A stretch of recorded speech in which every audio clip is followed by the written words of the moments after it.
kababayan, mga kabarangay, magandang gabi po sa atin lahat. Maulan na gabi po sa atin lahat, mga kababayan. Time check po 8:52 na ng gabi. Nasa likuran, mga kababayan, baliktarin ko kung gusto nyo makita. Nasaan na yung baliktaran nito? Wala. Kasama ko si Kuya Oliver, tsaka si Nanay Adsing, Kuya Jesse. Kuya Jesse. Yeah. Ayan. Nantok na ako. Si Kuya Sam. Si Kuya Chano. Behind the scene. Behind the scene. Ayan, si Nanay Ansing. Naantok na ako. Inaantok na. Nagmukha ng Pinocchio yung mukha. Ayan, si Kuya Oliver nasa likod, mga kababayan. Ayan, inaantok na rin. Ito po yung buhay namin, mga kababayan, kasi umalis kami kanina sa bahay, Malasigi, Pangasinan, madaling araw. Then pinick up namin si Kuya Oliver dito sa bahay nila sa Paniki. And then sa dami ng pila, kasi dinala namin sa bahay pagamutan, ito yung buwan ng check-up niya. Thanks to God. Kataon kasi na yung schedule niya is Friday, napakaraming tao, napakaraming sasakyan, matraffic. Kaya talagang ginabi na kami, at kung titignan mo yung mukha ni Nanay Ansing, makikita mo talaga yung pagod, no? Kaya gaya na akin sinabi, kanina umaga, medyo maganda-ganda pa yung hugis ng mukha niya, patulis na parang mangga na nakasabit. Pero ngayon, nung napagod, naku po, parang Pinocchio. Pero okay lang yan, sabi nga ni Nanay Ansing, basta para sa kapatid niya, go siya. Kaya thank you so much, Nanay Ansing, sa lagi mong pagsama sa amin.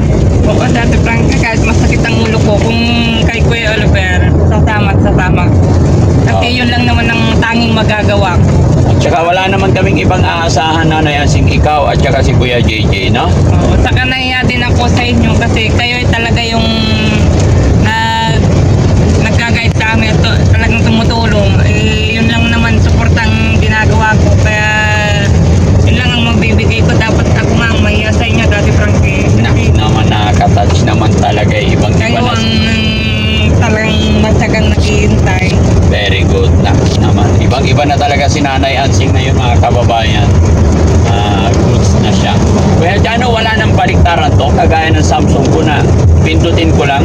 Opo, ganun si iPhone, Dads. Pag magre-record, pag front, pag back. Pag nilagay ko sa back na yung diretso. Pag nilagay ko sa front na yung diretso. Opo. Kailangan i-record siya ulit ng pangibago. Ay, gano'n. Okay, at saka ito, mga kababayan, nagpa-practice na rin ako ng self-vlog. Kasi, ayan, magagaling na yung mga kasama ko eh. Mahirap naman pag hindi tayo marunong, di ba? Kaya, yan, nagbibideo sila.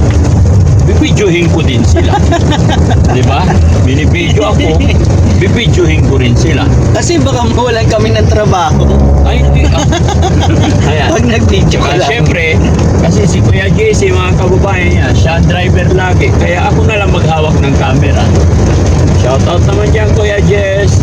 Oy, magandang gabi sa lahat. Dahil pag-ulan ngayon, umuulan, Oh. malamig ang panahon.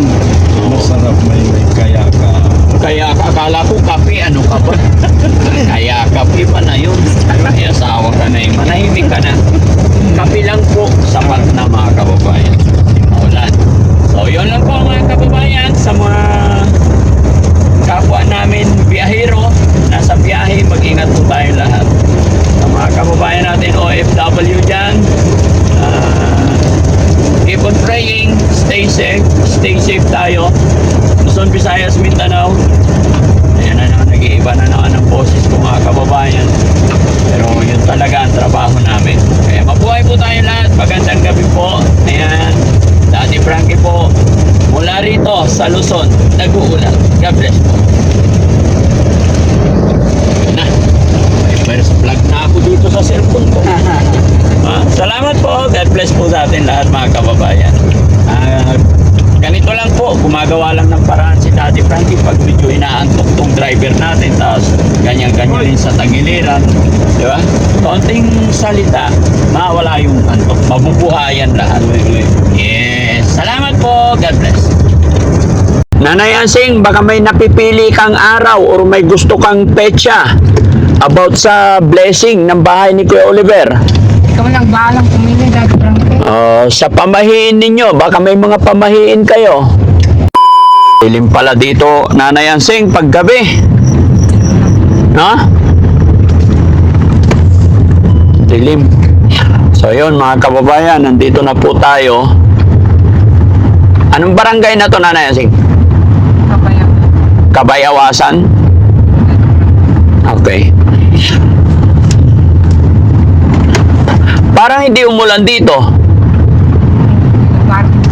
Oo.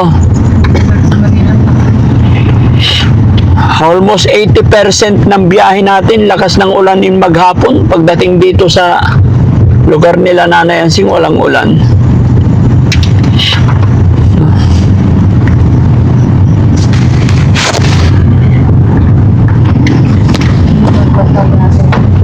Ha? Lupa dito. Ha? Hindi mo niya basta Daddy Frankie. Hindi, walang ulan dito.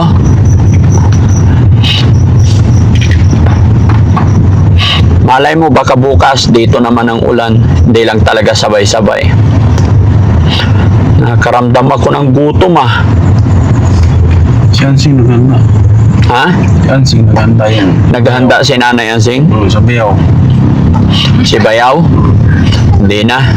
Kasi puyat pagod na rin sila.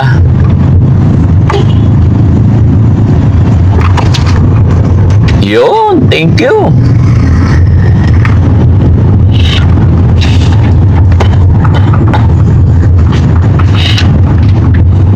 Bukas na lang ulit. Bukas na lang ulit, no, Nanay? Salamat, Daddy Frankie. Oo. Nabalik namin kasi alam ko pagod kayo, pagod na rin ang team. So ito mga kababayan, no? Inabot na kami ng malalim na gabi. Ihahatid na lang natin sila sa bahay nila para sigurado.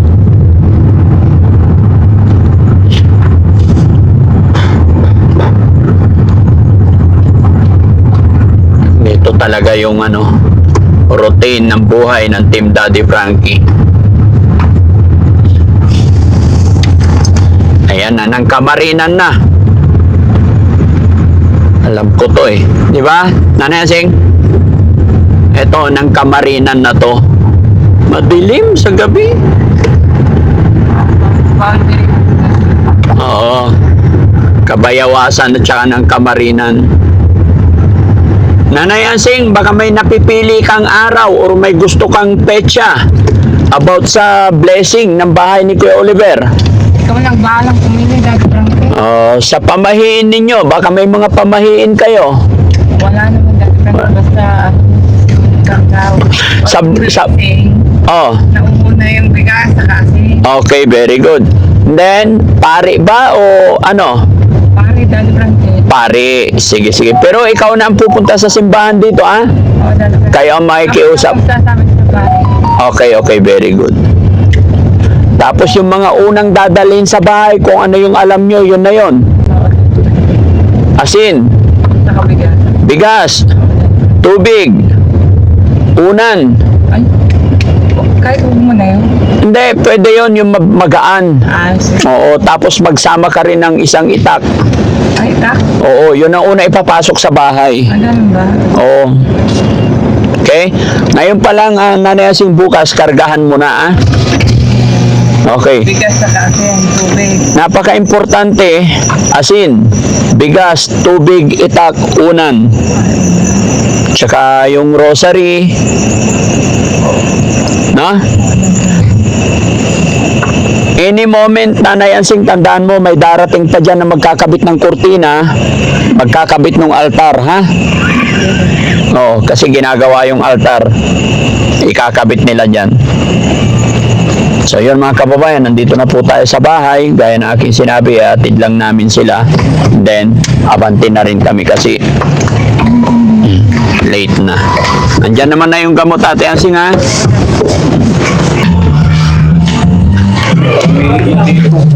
Ha?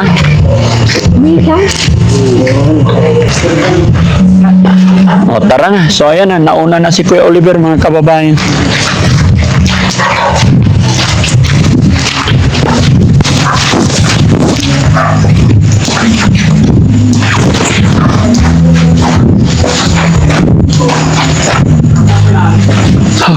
So, babalik na lang kami bukas na ha. Nanay Sing, salamat. Ikaw nang bahala kay Kuya Oliver. Kasi pagod na rin tong ating mga camera and driver. Ha? Magkape mo. Ay, hindi na. Sige na. Okay na, kasi puyat naman. Tsaka gabi na. Yung napag-usapan natin, bukas maglagay ka na. Maglagay ka santo. Ay, wala iba yung ano nyo? Wala. Anong relihiyon nyo? Kursado dati pa. Ah, o sige. Kahit dito, Nanay Ansing, ako wala akong ano. Kung ano yung relihiyon ninyo, sumusunod lang po kami. No? Maglagay na lang ako ng bigas dahil at saka asin. O sige. Basta kung ano yung pamahiin ninyo dito, yun na po yun, ha? Ako hindi ako nangingialam dyan. Kanya-kanyang paniniwala lang tayo. Okay? Magandang gabi po. Okay na? Maganda gabi. Meron ka pa gustong sabihin? Wala. Ha? Wala na. O sige. So yun mga kababayan, mga kabarangay, maraming salamat po. Pansamantala kami magpapaalam dahil medyo pagod na po talaga. Kanina pa kami madaling araw. Maraming salamat po and God bless po. Yan ang ganda ng bahay.